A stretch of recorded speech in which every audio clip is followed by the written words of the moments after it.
안녕하십니까. 안녕하세요. 대한민국을 이끄시는 브릿지 피플 멤버들이 어시스트 경영대학원을 찾으셔서 진심으로 감사드립니다. 특히 저한테 짧게나마 중국에 대한 강의를 할 수 있는 기회를 주셔서 이제 회장님을 비롯해서 많은 임원들께 진심으로 감사를 드립니다. 저는 중국에서 EMBA를 했습니다. 중국의 가장 큰 부호들이 모이는 곳입니다. 홍콩의 리카싱 회장이 설립을 했고, 또 알리바바 마베인부터 텐센트의 공동 창업자 등등 중국을 대표하는 기업인들이 모여서 자신의 기업의 규모와 자신의 세를 과시하는 그런 유명한 MBA가 있습니다. 장강경영대학원, 한자로 장강상학원이라고 하는데, 여기서 한국반으로 같이 입학해서 중국 기업인들과 함께 1년 반 동안 수업도 같이 듣고 그들의 기업도 가보고, 저녁에 회식을 할 때는 그들이 차에 마오타이를 수십 병 들고 와서 막 같이 나누고 이런 모습을 보면서 상당히, 첫 번째는 당혹감, 두 번째는 질투, 두 가지 감정이 많이 있었습니다. 그러던 제가 지금 우리 대학원에서 그 과정의 주임 교수를 하고 있습니다. 그러던 차에 저도 브릿지 피플에 오시는 분들이면 제가 보고 있는 중국의 압도력과 규모들을 좀 나누어 드려도 받아내실 수 있지 않나 이런 생각을 하면서 오늘 여러분들께서 많이 질투도 해주시고, 그렇지만 그에 맞는 대안도 같이 모색해 주시기를 권장을 드립니다.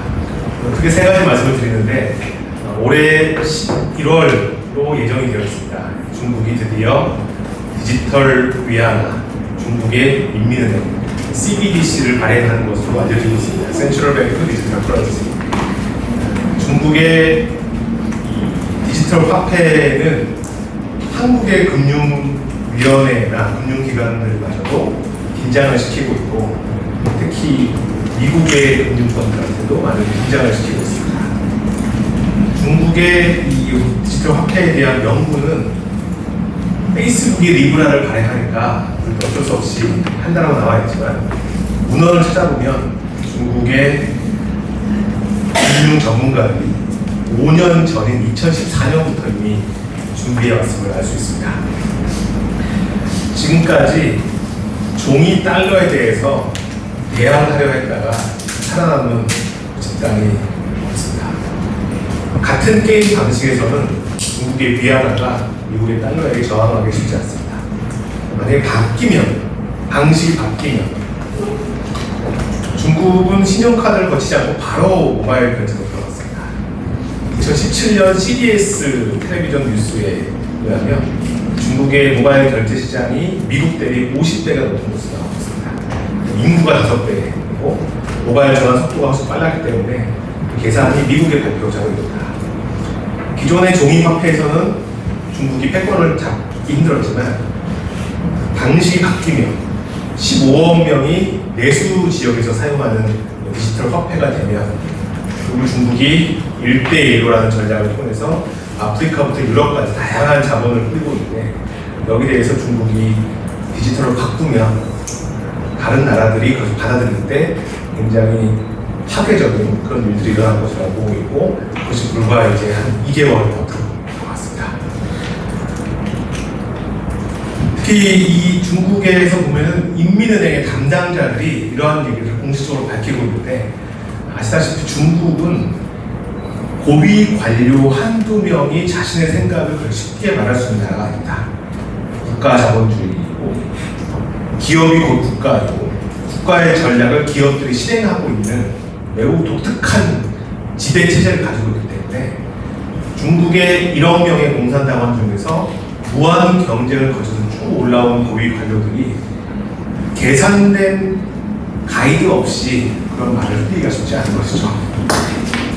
그래서 이 중국의 디지털 화폐를 제대로 조사하려면 국내 뉴스보다도 중국에서 원문을 그대로 읽어보는 것이 좋습니다. 아시다시피 중국에 워낙 인터넷 사이트가 많기 때문에 바이두에서 디지털 화폐를 검색해서는 어느 정보와 어느 자료가 맞는 것인지 알기가 쉽지 않습니다. 제가 추천드리는 바는 중국 전자은행망이라는 사이트를 통해서 우리 브릿지피플의 리더들 정도는 이런 사이트를 보셨으면 합니다. 중국의 전자은행망은 중국의 100여 개의 은행들이 공동으로 국가와 함께 운영하고 있는 공식 금융 정책에 대한 공시망입니다. 여기는 중국에서 최고의 학자들이 제시하는 금융 리포트, 금융 논문, 여러 가지 뉴스에 대해서 거르고 걸려서 중국 정부의 입장에 부합하는 것들만 모아놓은 하나의 큐레이션된 포털 사이트라고 보시면 됩니다. 여기에 자료를 뒤져보면 2014년부터 중국의 지식인들, 전략가들, 금융인들이 모여서 중국 국가를 위한 화폐를 디지털로 만들어서 전 세계에 국제화시키는 야망을 키워가는 모습을 볼 수가 있습니다. 그리고 그러한 것은 단순히 야망에서 끝나는 것이 아니라 어떠한 효용이 있느냐, 경제 비용을 감소시키고 탈세를 더 쉽게 찾아낼 수 있고 작은 흐름을 추적할 수 있고, 지금 중국은 어떤 나라입니까? 제때 세금을 내지 않으면 기차를 탈 수 없는 나라입니다. 훨씬 더 빠르게 빅데이터를 국가의 통치 전략으로 받아들여서 국민들, 인민들의 하나하나 일거수일투족을 감히 우리는 생각할 수 없는 정도의 정보 스케일로 통제하고 있는데, 여기다 더 나아가서 돈을 디지털화하는 것의 야망을 쭉 키워오게 됩니다. 그리고 지금 아시다시피 전 세계에서 비트코인의 가장 큰 생산지는 중국입니다. 컴퓨팅 파워가 제일 많기 때문에 이것을 바라본 중국 입장에서 비트코인이라는 것이 요물이 있는데 우리가 최대 주주라고 일단 스탑시키고 국가가 주도해서 블록체인 산업을 주도해 온 것이죠.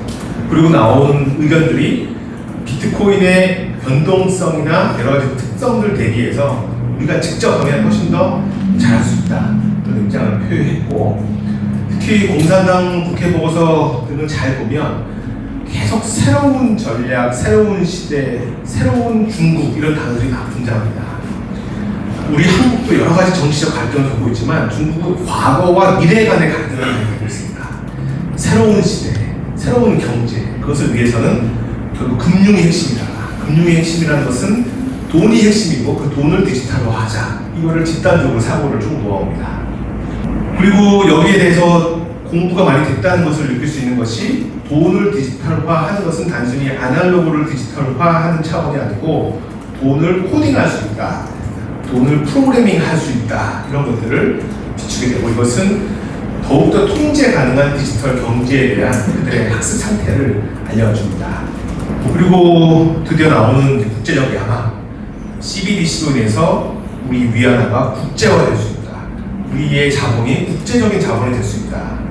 우리의 자본이 미국의 힘으로는 절대 우리를 국제화시키지 않을 테인데 우리가 우리 자본을 국제화할 수 있다.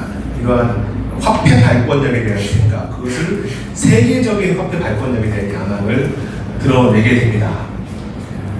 더 나아가서 우리뿐만 아니라 각 국가들이 디지털 화폐들을 만들 터인데 중국이 그것을 선점할 수 있다. 산업혁명은 서양에서 시작되었다 하더라도 디지털 화폐 혁명은 우리가 선점할 수 있다. 이것이 이들의 가장 큰 야망이 되는 것이죠. 지금까지 내용을 총 12가지로 요약을 해보면, 디지털 경제 발전을 위해서는 디지털 금융이 필요하고 결국 디지털 화폐가 필요하다. 중국의 사회주의는 새로운 시대에 접어들었다. 그리고 현대적인 경제 시스템이 필요하다. 디지털 통화는 프로그래밍이 가능한 지능형 화폐이다. 이것을 통하면 금융 비용을 줄일 수 있다. 새로운 통화 정책 도구이다. 자금 흐름을 쉽게 추적할 수 있다. 중국의 거대한 15억 명의 내수시장, 유통, 서플라이 체인 매니지먼트 등과 결합해서 산업을 더욱더 정밀하게 끌고 갈 수 있다. 그리고 경제 시스템 이동성을 줄이고, 무엇보다 15억 명이 쓰고 있는 중국의 카카오톡, 위챗페이, 알리페이를 통해서 바로 우리의 디지털 화폐를 유통시킬 수 있다. 스마트폰을 가지고 있는 모든 중국인들에게 바로 유통시킬 수 있다. 한국보다 이 중국의 국가자본주의 입장에서는 민간 기업의 수장들이 국가의 정책을 훨씬 더 빠른 속도로 같이 수용하고 같이 행동하기 때문에 이것은 우리가 가지고 있는 민관의 개념보다 더 가까운 개념으로 봐야 될 것입니다. 그리고 국제화하고 선점할 수 있다. 그 것을 외워야 됩니다. 두 번째는 이것이 현실화가 된다면 어느 정도의 파괴력을 가질 것인가를 말씀을 드리겠습니다. 텐센트는 현재 삼성전자의 시가총액이 2배입니다. 알리바바는 이마트의 170배가 되고 아시아에서 가장 높은 시가총액이 중국 기업들이 차지하고 있고 지금 올해로 2019년 포브스 500개 기업에서 미국 기업들보다 중국 기업들 숫자가 더 추월하는 한 상태입니다. 특히 이 위챗, 텐센트가 중국의 디지털 혁명을 아주 빠르게 이끌고 있죠. 기업의 규모도 중요하지만 이 텐센트의 수장 마화텅은 중국 양회 정치 축제의 가장 큰 높은 축제인 정치 양회의 공식 멤버이고 중국 인민대표회의의 대표직으로 활동하고 있습니다. 이 마화텅이 쓴 책 중에 하나의 인터넷 플러스 혁명을 보면 제목이 중국의 미래를 결정할 국가 전략 리포트라고 나와 있습니다. 민간 기업의 수장이 쓴 책이 국가 전략을 논하는 책으로 기술이 되어 있습니다. 이 인터넷 플러스라는 혁명을 던졌을 때 이 화두를 누가 받아주느냐면 시진핑 국가주석이 2014년 중앙 지도자 그룹 회의에서 그 단어를 받아줍니다. 그리고 이어서 중국의 국무원이 시진핑 주석이 받은 그 단어를 세세하게 실행하기 위한 의견들을 모아갑니다. 이 마화텅이 쓴 책은 총 3가지인데 인터넷 플러스 공유경제, 디지털 경제 다 부제가 국가전략 행동 모드, 공급 측 기업의 새로운 경제 방안, 공급 측이 누구이겠습니까? 중국의 창의적인 새로운 성장 동력, 국가 단위의 디지털 전략을 민간 기업인의 입장에서 함께하는 국정 파트너가 디지털 화폐를 받아내기 시작하면 굉장히 골치가 아픈 일인 것이죠. 더군다나 텐센트나 알리바바 말고도 한국은 기업 가치가 1조 원이 넘는 유니콘이라고 하지만 중국은 유니콘 기업이 너무 많아서 10조 원이 넘는 기업들을 데카콘이라고 합니다.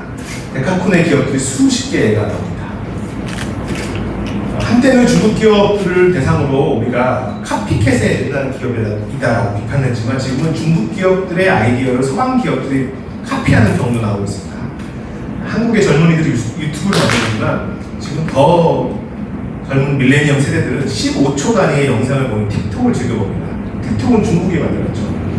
그 틱톡과 유사한 서비스를 페이스북의 라쏘가 따라해서 출시를 하고 있습니다. 그리고 무엇보다 중국의 관료들이 항상 외치는 단어는 진보냐 보수냐가 아니고 새로운 시대, 새로운 미래, 새로운 경제 지배구조, 새로운 전략 이런 단어를 계속 외치고 있는 거죠. 이 중국이 어떻게까지 이렇게 빨리 CBDC를 발행했느냐는 질문에 이렇게 답합니다. 우리는 그냥 996 모드로 일했습니다. 996 모드는 아침 9시 출근해서 밤 9시까지 주 6일을 근무하는 중국 스타트업들 기업 문화를 평가하는 하나의 비유 단어입니다. 이거를 중국의 금융 관료들이 쓸 정도로 금융 관료들, 고위 관료들이 기업과 정신에 입각해서 국가 전략을 시작하고 있는 것입니다. 이것을 두고 중국 정부의 이러한 전략을 한국의 경희대학교의 법무대학원에서 중국법을 담당하시는 강효백 교수님이 이렇게 설명합니다. 한국은 사법 중심으로 사회가 돌아가고 중국은 입법 중심으로 나간다. 한국은 수재들이 전부 판사를 하려고 하고 검사를 하려고 하고 중국은 법률을 만들려고 하고 있다.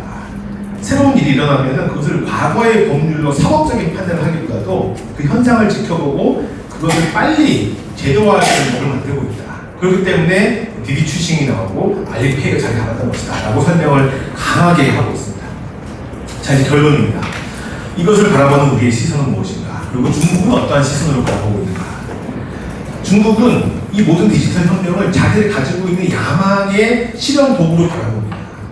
우리가 많이 듣고 있는 중국몽, 중국이 원래 역사적으로 가지고 있던 그 위치, 수천 년 동안 누려온 그 역사 위치에 되돌아가기 위한 역사적 탄력성은 기본이고 중국이 디지털화하는 전략을 취하는 것은 레닌주의, 사회주의를 디지털 기술로 결합할 때 훨씬 더 강력하게 이룰 수 있다. 이러한 믿음을 기반으로 움직이고 있습니다.